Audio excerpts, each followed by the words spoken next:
This will be chapter 4 of chemical structure and reactivity by me. Of course, there's a shout out list. So we're just going to dive straight into it. So here's an introduction. So back in chapter 2, we discussed about the atomic orbitals that are present within atoms. I mean, pretty cool, right? As kids, we were all taught that electrons were particles and they exist in these kind of orbits, like planetary orbits around that nucleus of an atom. So the concept of quantum mechanics just breaks that notion. Instead of atomic orbitals, we're going to be discussing molecular orbital theory in this chapter. So this basically states that throughout a molecule, instead of atomic orbitals simply overlapping with bonding being localized, electrons are free to roam throughout the entire molecule, which at least to me I thought was very interesting. Here's some slight history for you guys. Molecular orbital theory was developed soon after the construction of valence bond theory, which will be gone over in a few slides, through the efforts of scientists like Hund and Millikan. And many other great scientists use molecular orbital theory. So for example, if you decide to get into organic, computational organic for example, you most likely will know Huckel molecular orbitals. You know that Huckel was the guy who came up with that rule of how many pi electrons must be present in a molecule for it to be aromatic. Remember, 4n plus 2. So, yeah, molecular orbital theory is just simply one of the greatest theories of all time in chemistry. So, here are a few examples of what molecular theory explains that other concepts in chemistry just cannot. So, we all know that hydrogen exists as a stable molecule in diatomic form, while helium is a monoatomic gas, which means it doesn't form bonds with each other. Even though, if you ionize an electron from that supposed diatomic helium molecule, it does exist, although it's in outer space.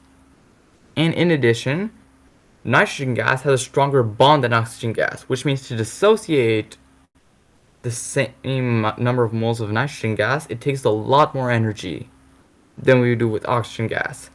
And in addition, liquid oxygen gas is paramagnetic, meaning that it's affected by a magnet or magnetic field. And in addition, if you ionize an electron from that diatomic nitrogen gas, the bond will be weaker. But if you ionize an electron from diatomic oxygen gas, the bond will be stronger in fact. Here's what valence bond theory covers. So basically, it states that bonds are formed through the sharing of electrons, which is basically just the localized overlap of atomic orbitals. So as you can see, we have sigma bonds, which are created from head-on-head overlap of orbitals, and pi bonds, which are created from side-to-side overlap. And in addition, pi bonds generally happen between p orbitals. So that's something you need to know. And in addition, a single bond consists of a sigma bond, a double bond consists of a sigma bond and a pi bond, and a triple bond consists of a sigma bond and two pi bonds. So, yep, right here. And in addition, we have a few additional bond types for you. So, delta bonds, I heard that they were present in organometallic systems, so if you decide to go into organometallic chemistry, you will encounter these, and are created from the overlap of two d orbitals. And we have phi bonds and gamma bonds, which have been theorized before. These are basically created from the overlap of higher level orbitals. So there's just some additional bonds that you may want to know, but it's not really pertinent. So now we're going to be introduced to molecular orbitals. So let's start off with a very nice and humble molecule, which is H2+. So it's just diatomic hydrogen gas, but with one electron ionized from it. So it's just two protons repelling each other because of that repulsive interaction, while they're trying to share only one electron. Now, if you dissociate this molecule, you will yield a proton and a hydrogen atom. And from calculating the energies of these two products versus the molecule, we can see that this molecule is actually more stable, and thus is lower in energy. So, in terms of the energy of that H2+ molecule, there are three main contributions that you need to know, which is the repulsive interaction between the two nuclei on the molecule, the favorable interaction between the positively charged nuclei and the single electron. And the final contribution is that kinetic energy from the electron that's moving around those two nuclei. So here's a description of the total energy in this molecule. So it's just the total energy is a sum of all three contributions that I just mentioned. And as you can see, at a certain distance, note the equilibrium separation, you can achieve the lowest energy. And that's why it's known as equilibrium separation. Because everything in the universe wants to get to a lower state of energy. This is a known fact in physics, just any single science. Now we're going to go on to how molecular orbitals are formed. So this is known as the linear combination of atomic orbitals. So, the molecule that we discussed about, H2+, contains only one electron. We can simply solve the Schrödinger equation to obtain the wave function of the singular electron in the molecule. And similarly to atomic orbitals, molecular orbitals exist with wave functions that describe them. And in a molecule, there will be molecular orbitals that are present that will increase in energy. I wonder what that's kind of like. So, to construct these molecular orbitals, we can simply add up these atomic orbitals, which is known as the linear combination of atomic orbitals, or just LeCal method. So, why does LeCal work? So, think of this. If we have some random molecule, we can expect that electron's wave function to be kind of similar to an atomic orbital. So, if we get some kind of like random molecule, and we move the nuclei of those atoms further apart gradually, we can expect the molecular orbitals to simply just break up into those individual atomic orbitals that they are formed from. So, just in a very logical sense, that's why the linear combination of atomic orbitals can work so well. And here's the math behind LeCal. We all need are the two 1s orbitals that the hydrogens have in this H2 plus molecule. For any MO in this molecule, it's constructed as Ca times 1s AO on atom A plus Cb times 1s AO on atom B. So remember, keep in mind that orbitals always have a positive and negative side. So these C values can be either positive or negative. And these are just coefficients, these C values, for the atomic orbitals. So, if we use quantum mechanics, we can see that we obtain two molecular orbitals for this molecule, denoted by psi negative and psi positive. Remember, think back to chapter 2, psi denotes a wave function. So, psi positive has both of these C values equal to positive 1, and a psi negative has one C value equal to a positive value, and one C value equal to a negative value. And you can find the energies of these molecular orbitals using quantum mechanics. Now we're going to go on to bonding and anti-bonding molecular orbitals, which come directly, I repeat, directly from those concepts of psi negative and psi positive. We can see that anti-bonding is kind of like they're split. So, think of this. If we overlap positive and negative, you will get destructive interference. And remember, positive and negative, that will create an area of 0. So that will create something known as a node, which is basically where the chances of finding an electron are just absolutely not a zilch. So we can see that in the anti-bonding molecular orbital, it looks kind of split. But for bonding, since we get the constructive interference, it's just all around just a good overlap.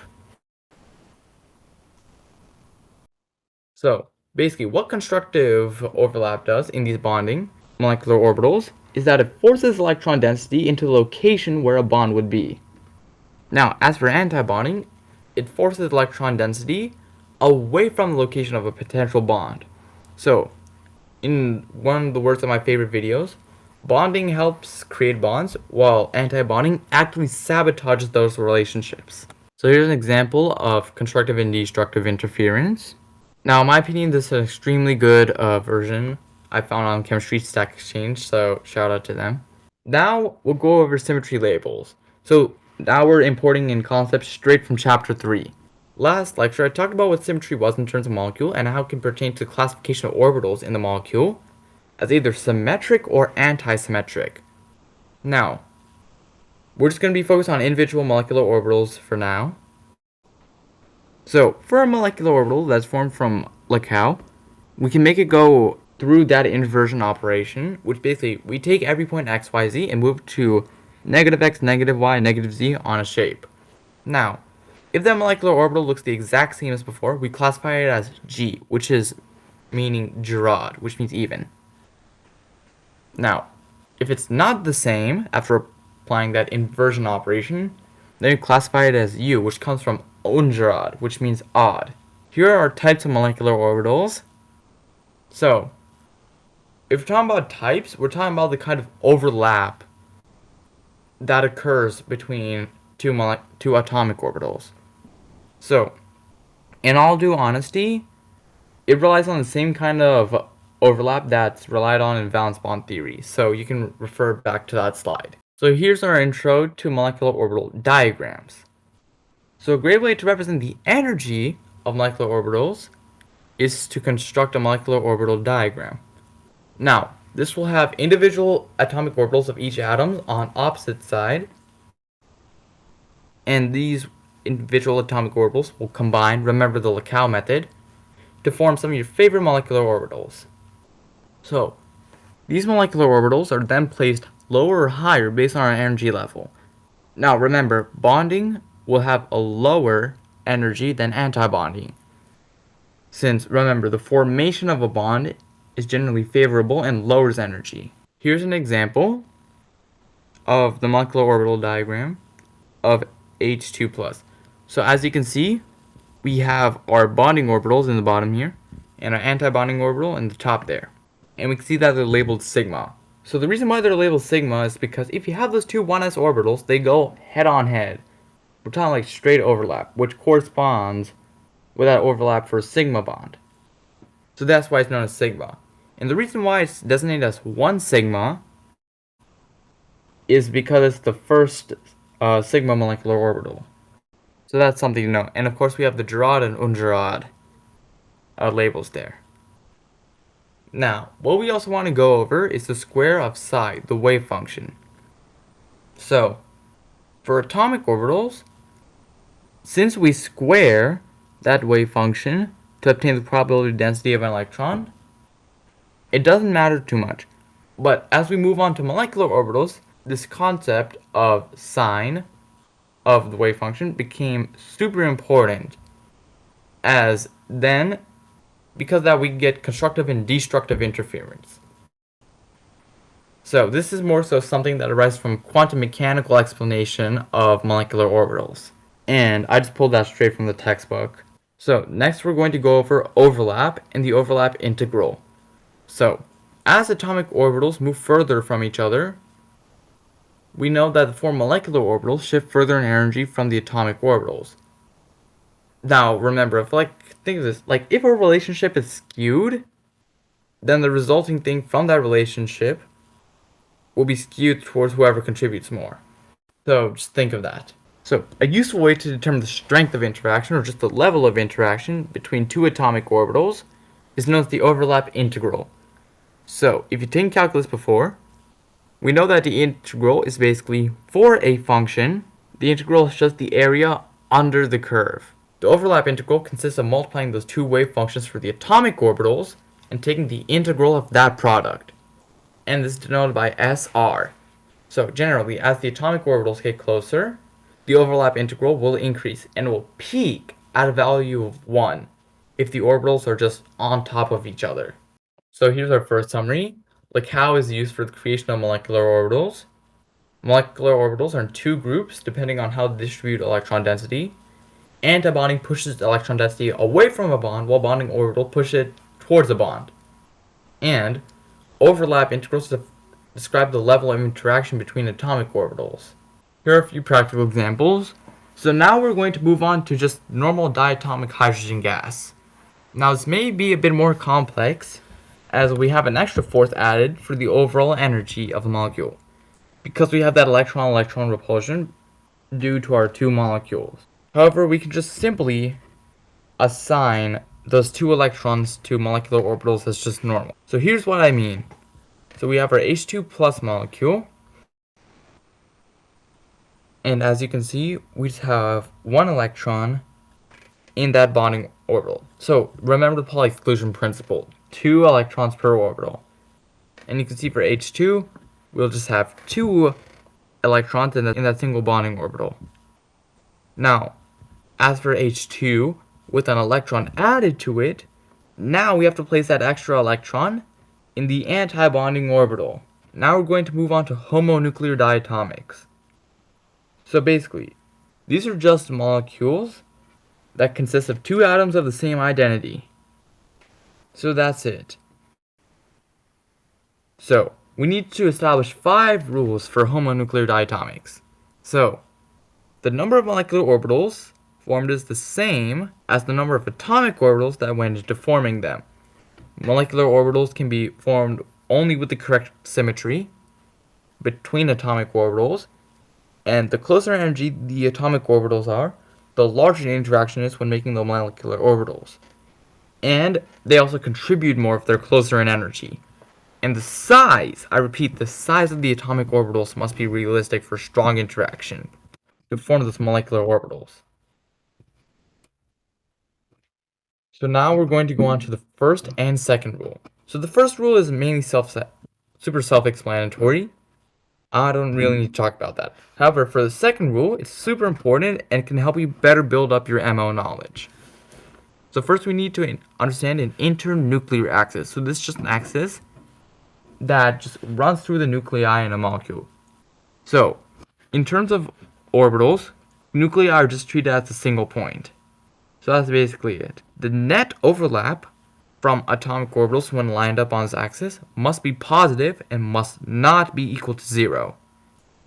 So what I mean by net overlap, we have, for this 2px overlap, we have this red side which denotes positive. We can see that the red side corresponds with the red side. And in addition, that blue side corresponds with the blue side. And here are final rules. So third rule is also easy, because if we have 2 atomic orbitals that form a molecular orbital, but their energies are on whole different levels, then that anti-bonding orbital will be closer in energy to the atomic orbital that's higher in energy, and the bonding molecular orbital is closer in energy to the atomic orbital that's lower in energy. And the fourth rule also perfectly ties in with contributions. Now, the fifth rule is especially important, as if you can't even form any overlap from 2 tiny orbitals, then the molecular orbital for that can't even be formed. So for example, we have our 2 1s orbitals for second period homonuclear diatomic. Think oxygen gas, nitrogen gas, etc. So, we can see right here, these are the 2 1s orbitals. They're way too small for any meaningful contribution to be formed. So therefore, we will not get a molecular orbital that's formed from the overlap of these 2. Only those valence orbitals can satisfy the condition of forming a molecular orbital.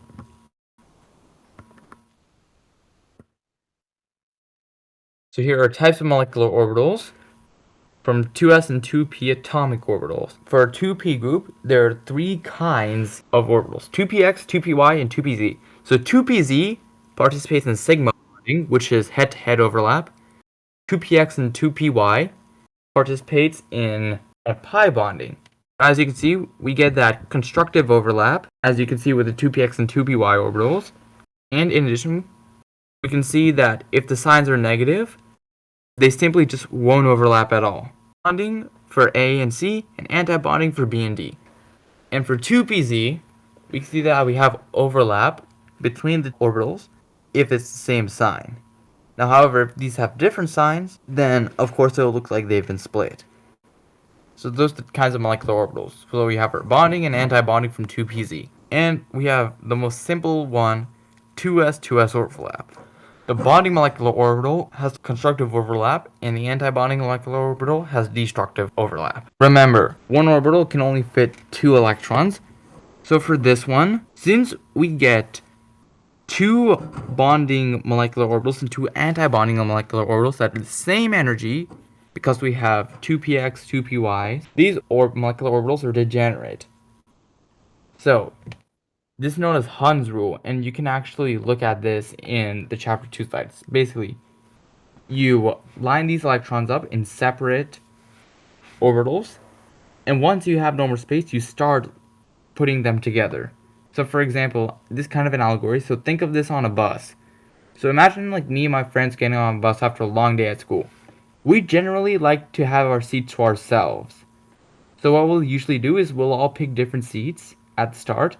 And if there are any like uninvited guests that need to sit with us, only then when people will start lining up together instead of singly. So that's an allegory. And as you can see, this is the molecular orbital diagram for a second period homonuclear diatomic. As you can see, we have our sigma bonding from 2s, and we have our sigma bonding from 2pz, and we have our pi bonding, pi antibonding from 2px and 2py overlap. And remember that these orbitals are degenerate. Now, here are a few properties that arise from molecular orbital theory. So, bond order is going to be especially important in molecular orbital theory. And it's basically just statistics for how strong a bond is going to be, or whether or not a bond will even form in the first place. So the formula for a bond order is 1/2 times the number of bonding electrons times the number of anti-bonding electrons. So if you can connect this to like valence bond theory, a bond order of 1 is a single bond, a bond order of 2 is a double bond, and so on. And however, you will have to deal with some more complex things such as resonance if you're dealing with like valence bond theory and bond order concerning that. I suggest watching the organic chemistry tutor for tips on bond order. And remember, a bond order of 0 means that there will be no bond at all. So now we're going to go on to some magnetic properties. Paramagnetism occurs when there are unpaired electrons in molecular orbitals that are degenerate, while diamagnetism is the exact opposite. So for paramagnetism, because you have those unpaired electrons, the molecule will be affected by a magnetic field applied. For example, oxygen gas. Let's first calculate the bond order. We're only going to focus on the molecular orbitals that arise from the overlap of 2p orbitals. Now, this is because for these molecular orbitals that are formed from the overlap of 2s orbitals, they exactly cancel out. So the bond order is, remember, 0.5 times, as we can see, we have 6 bonding electrons, minus 2. We have those 2 anti-bonding electrons, which just means 2, which equates to a double bond if you're thinking about localized bonding. And this is also paramagnetic. As you can see, we have those unpaired electrons in those degenerate anti-bonding pi orbitals. So next, we're going to go over the mixing of s and p orbitals. You can see, like, for the molecular orbital diagram of oxygen gas, we can see that the molecular orbitals are formed only from the atomic orbitals that are in the same group. Now, what we can actually do, we can modify our molecular orbital diagrams to allow for the 2pz and 2s orbitals to interact. Now, this is rather interesting because this is actually realistic since it's possible for them to participate in sigma overlap. What will this do is basically you will get 2 new molecular orbitals from that s and p mixing. Now keep in mind that does not extend for the second period homonuclear diatomics. It does not extend to diatomic oxygen and fluorine gas, since these 2 orbitals are so far away in energy that it's simply not possible for them to mix, those s and p orbitals. So what you can think of is, you can think of the sigma bonding and anti-bonding orbitals formed from the 2s and 2pz. You can think of those like actually interacting somewhat in the fashion like atomic orbitals, and you just yield whole new molecular orbitals. Now, next we're going to go on to photoelectron spectra, and for now we've mainly talked about qualitative molecular orbital theory, and it's mainly just theoretical. Now for photoelectron spectra, we're now using experimental methods to get orbital energy. What we can say is that using some context from chapter 2, in the process of photoelectron spectra, we're basically just shooting a high energy beam of light or just high energy beam of photons at a sample of what we're looking at, and we're just going to observe the energy of the ejected electrons. How we create that ultraviolet light is we just pass an electric current through a container of low pressure helium. And if you can remember from basic high school chemistry, especially for like how fireworks get their beautiful colors, those electrons in helium are excited into higher shells. Then once they fall down, they emit light. You can then calculate the energy of the photon as the energy of the ejected electron plus the ionization energy. And from chapter 2, the ionization energy is approximately, I repeat, approximately the negative of the orbital energy. So we can use photoelectron spectra to get the orbital energies of the molecular orbitals. We can think of every peak on the graph of photoelectron spectrum to be interpreted as the ionization of an electron from a molecular orbital. And we get a band if we ionize an electron. And this can be extended to more complex molecules such as nitrogen gas. We can see that we get peaks right here. This fine structure is created from vibrational levels. But one of these peaks is just the ionization of an electron from the sigma bonding molecular orbital in H2 gas. So next we're going to talk about heteronuclear diatomics. Basically, instead of homonuclear diatomics, you're simply just having two atoms with different identities bonding to each other. So think of something like carbon monoxide. You're also supposed to use experimental evidence, such as dipoles, to calculate the energies of these resulting molecular orbitals. Just think of it. Something like HCl or HF, which are both highly corrosive, are heteronuclear diatomics. And if you remember, for something such as hydrogen fluoride, there will be a dipole. So you have to take that into account. And you're also supposed to use photoelectron spectra to find out experimental properties. So next, we're going to end this off with a basic concept known as the HOMO and the LUMO. So, especially if you want to get into organic chemistry, you will have to understand HOMO and LUMO interactions. Basically, HOMO is just the highest occupied molecular orbital, and LUMO is the lowest unoccupied molecular orbital. And we can see that high-low indicator is just based on energy. So, yeah, that's mainly the end.